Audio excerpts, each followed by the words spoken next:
If you stay silent, people will tell you everything. Their secrets, their insecurities, their real intentions. Not because you asked, because they can't handle the silence. Silence doesn't make you weak.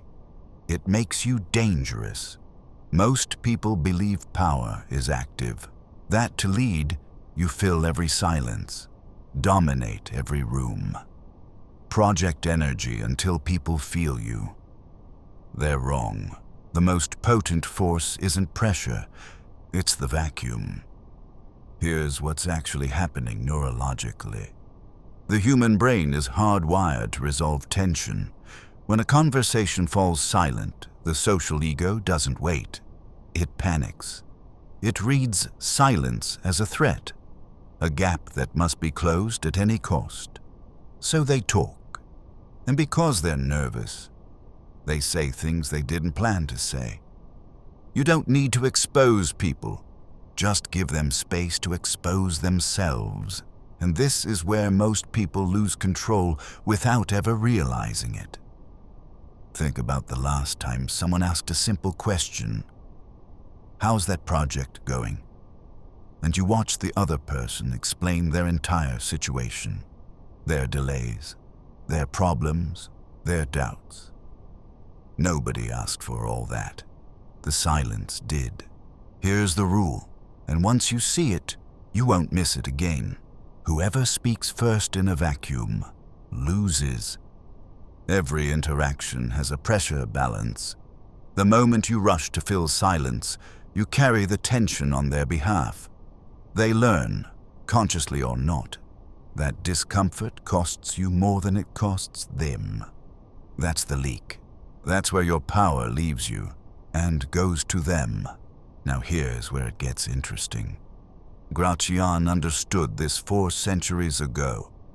Mystery, by its very nature, inspires veneration. When you explain yourself, you diminish your stature. Every time you explain your why, you lower your status. You're seeking approval. You're saying, please understand me. Stop. Watch this in real life. The confident executive walks into a room, someone challenges him, and instead of defending himself, he just looks at them. Lets the question hang. 3 seconds. 4. The challenger starts adding qualifiers. I mean, it's just one perspective. He never said a word. That's not confidence. That's control. Sun Tzu named it. The whole secret lies in confusing the enemy so that he cannot fathom our real intent. If you don't speak, your intent is unfathomable. People project onto you. They compete to earn your reaction. Your words become a scarce resource, and scarcity creates gravity. But pay attention here, because this is the part most people misread. The law of the vacuum is not about being mute, it's the sniper's philosophy. You don't fire constantly. You wait, you hold position, and when you finally speak, every word carries the weight of everything you didn't say before it. Most people talk to be liked. You speak to decide outcomes. There is a final, darker layer to this. In any organization, any relationship, any team, there is emotional weight that must be carried. Someone has to manage the mood. Someone has to initiate. Someone has to start the repair. Most people rush toward that weight. They want to be the one who fixes things. Stop carrying it. When you withdraw that labor, someone else tries to pick it up. And in doing so, they reveal exactly who they are. Leader or servant. The silent director moves pieces by not moving at all. Noise reveals. Silence commands. Before we show you how this works in action, you need to understand what it costs when you don't. Watch a job interview. One question from the interviewer. Simple, direct, and the candidate starts talking and talking. 2 minutes in, they've answered 3 questions nobody asked. They've mentioned the gap in their resume. They've explained why they left their last job. Twice. By the time they stop, the interviewer's opinion has dropped. Not because of the answer, because of the volume. Watch a negotiation. Buyer and seller in a room. Seller names a price. Buyer says nothing, just looks at the number. Most sellers will drop the price within 8 seconds. They don't wait to be asked. The silence feels like rejection, and rejection feels like a threat, and the threat triggers the only response they know. Keep talking. Watch an argument in a relationship. One person raises an issue, calm, clear, and the other person immediately launches into a 5-minute explanation of their intentions, their context, their history, their effort. The person who raised the issue, they've stopped listening by minute 2. They don't need the defense. They needed to be heard, but the reactor couldn't stop, because stopping felt like losing. Watch a social setting. New group. Someone says something slightly ambiguous, and one person, you know the one, jumps in to explain the joke, to bridge the silence, to make sure nobody's uncomfortable. That person is never the most powerful person in the room. In every single one of these situations, the pattern is identical. Silence creates pressure. Pressure creates panic. Panic creates noise. And noise hands the room to whoever stayed quiet. The cost of not using this law isn't just missed opportunity, it's active transfer. Every time you over-explain, you are physically moving leverage out of your hands and into someone else's. The year is 1972. The Cold War is at a fever pitch. Henry Kissinger, the architect of realpolitik, is in a secret meeting with a foreign delegation. The stakes are global. The tension is suffocating. The diplomats arrive prepared. List of demands. Rehearsed rhythm. They're ready for a fight. Instead, Kissinger operates the vacuum. He listens to their opening statement, then says nothing. No counter, no nod, no frown, just eye contact and a pen poised over a pad. 10 seconds. 20. The silence stretches past the edge of social comfort, and they start to fracture. First impulse. Resolve the tension. So they backfill. They add details they didn't intend to share. They soften their own demands just to hear him speak. By the time Kissinger spoke, the negotiation was already over. Not through the strength of his words, through the power of the void he created. Now watch what happens when someone doesn't understand this. He's in a performance review. Pointed criticism raised. His immediate move. Fill the air. He justifies. He lists accomplishments. He explains his passion. He is being drained in real time. By rushing to speak, he hands his critics a map to his insecurities. For free. You've seen this person. Maybe you've been this person.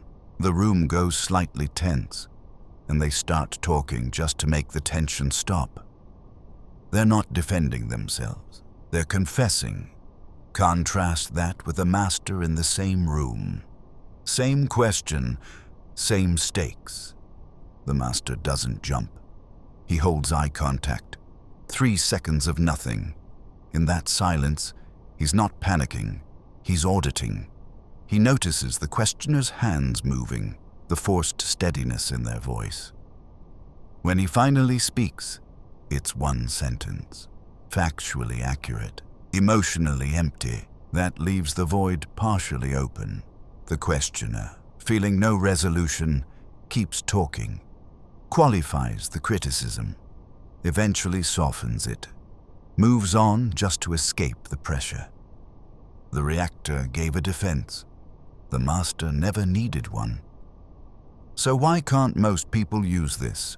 because silence feels like abandonment. That's not metaphor. That's the actual neurological response. When a conversation goes quiet and you don't fill it, your nervous system reads it as social rejection, as failure, as proof that you're not enough. And most people would rather betray their own position than sit inside that feeling for 4 seconds. There's something deeper too. A lot of people, and they won't admit this, have their entire identity wrapped up in being helpful, being communicative, being the one who makes things easy. Silence feels like withholding, like being difficult, like punishing someone. So they speak, not to communicate, to self-soothe. Here's the truth that cuts deeper. Most people are addicted to being understood. They need you to see their intention. They need you to confirm that they're good. And that need, that craving for external validation through language, is the exact mechanism that gets exploited every time someone operates the vacuum against them. You've felt it. Someone goes quiet after you say something, and suddenly you're explaining, clarifying, softening, adding context they never asked for. They didn't ask a follow-up question. Your own discomfort did. This is why the law of the vacuum is difficult. It isn't a tactic, it's a rewiring. You have to become someone who doesn't need the conversation to go smoothly. Someone who can let tension sit without rushing to dissolve it. That takes something most people don't develop until late, if ever. A stable interior. Until you have that, every silence will feel like a threat. Once you have it, every silence becomes a tool. Now we install it, the pregnant pause. When someone finishes speaking, count to 4 before you respond. Hold eye contact. No nod. No frown. Watch what happens at second 3. Most people will start qualifying what they just said. Of course, we're flexible. We could revisit the timeline. They are negotiating against themselves, while you haven't said a single word. Silence is the only move that can't be countered. The minimalist protocol. You're in a conversation. Someone is probing, testing your position, checking your ceiling, seeing what you'll give away. Answer in 3 words or fewer. I'm well. It's moving. Not yet. Then hold still. Don't extend a hand. Don't offer a follow-up. They will feel the social deficit immediately, and they will keep talking to close it. That's when the masks slip. That's when you find out what someone actually thinks, not what they prepared to say. Selective absence. If you're always available, you have no value. Respond to everything immediately. You're a commodity. Show up at every event. You stop being a person. You become furniture. Leave the room while the energy is still high. No long goodbye. Just disappear. Think about the last networking event you attended. Who stayed too long? And who left early and somehow dominated the conversation afterward because everyone kept asking where they went? The void builds your reputation while you're not even there to defend it. The vacuum drill. Most people will fail this the first time. This week, enter one conversation with the explicit goal of speaking less than the other person. Your instinct will fire immediately. Contribute. Prove value. Be useful. Override it. Apply the vacuum. 70% listening, 30% speaking, and your 30% is questions and short declarative facts only. Watch the shift. Others will work harder to hold your attention. They'll offer more. They'll confess things they haven't told anyone else, because they're trying to fill the void of your personality with their own data. And when you finally speak, it lands like a verdict, because you've been silent. The basics get you in the room. What follows is how you use the vacuum once the stakes are real. In negotiation, silence isn't passive, it's directional. The moment you stop talking after naming your terms, you have aimed the vacuum at a specific outcome. The other side feels it, and the ones who don't know this law will fill it with concessions. Not because you asked, because the silence felt like judgment and they needed it to stop. High-level negotiators know one thing that amateurs don't. The first person to speak after a number is named loses. Full stop. Your only job in that moment is to have the internal stability to outlast the discomfort. In leadership, the vacuum reveals alignment. Most leaders talk too much in meetings. They state their opinion first, which immediately tells every person in that room what the safe answer is. You don't learn anything. You just get agreement. The effective move is the opposite. Ask the question, then go silent. Hold it long enough that people feel compelled to actually speak their mind, not perform agreement. You'll discover within 60 seconds who's thinking and who's just managing perception. The silence doesn't just reveal what people think, it reveals who they are. In social dynamics, the vacuum creates pull. Everyone is trying to be interesting. They're performing, signaling, demonstrating value through volume. You don't compete with that. You become the still point, the person who listens completely, who asks one question and then waits, actually waits, for the answer. People walk away from that conversation, thinking you were the most interesting person in the room, even though you barely spoke. But you gave them something nobody else did. Full attention. Unbroken. That's rarer than intelligence. Rarer than charm. In conflict, silence de-escalates more reliably than any argument. Two people are heated. One keeps pushing. The other goes completely still. No defense, no counter, just presence. The aggressor has nothing to fight. The argument needs two people to stay alive, and one of them just left the building without moving an inch. Most conflicts aren't about the issue. They're about the need to be heard. The moment you stop competing for that, the conflict starts to dissolve. Before we close, you need to understand how this goes wrong, because it does go wrong, and when it does, it's expensive. Silence without control doesn't create power, it creates suspicion. There's a version of this that looks like the law of the vacuum, but it isn't. It's avoidance dressed up as discipline. It's insecurity wearing a stoic mask, and people can feel the difference. When you go quiet from a place of fear, of saying the wrong thing, of being judged, of not knowing how to respond, that silence radiates differently. It feels closed, defensive, like something is being withheld, not held. The vacuum only works when it comes from a full interior, when you are genuinely comfortable in the space, when you aren't suppressing anxiety. You've simply moved past the need to resolve it through noise. That stillness has a texture to it. It feels present, grounded, like something is there, not absent. The failure mode looks like this. Someone asks a question. You stay silent, but your eyes are moving. Your jaw tightens slightly. You're not holding the space. You're hiding inside it. They don't feel your power. They feel your discomfort.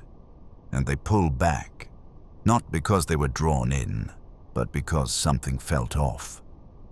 There's one more failure mode worth naming. Using the vacuum as punishment. Going silent to signal disapproval. To make someone feel the weight of your withdrawal. That's not the law of the vacuum. That's emotional manipulation. And it damages the very trust that makes this law effective. The distinction is simple. Silence as strategy comes from abundance. Silence as weapon comes from ego. Know which one you're operating. The sequence is complete. The citadel protects your mind. The sieve filters the noise. The anchor controls the body. The second thought decides the move, and the vacuum claims the space. When you can sit in a room full of people, say absolutely nothing, and remain completely in control of yourself, you have reached the imperial mind. Watch any room long enough, and you'll see it. The loudest person in the room wants attention. The silent one already has it. This is Noctis Mentis. The next law will be released when the archive advances.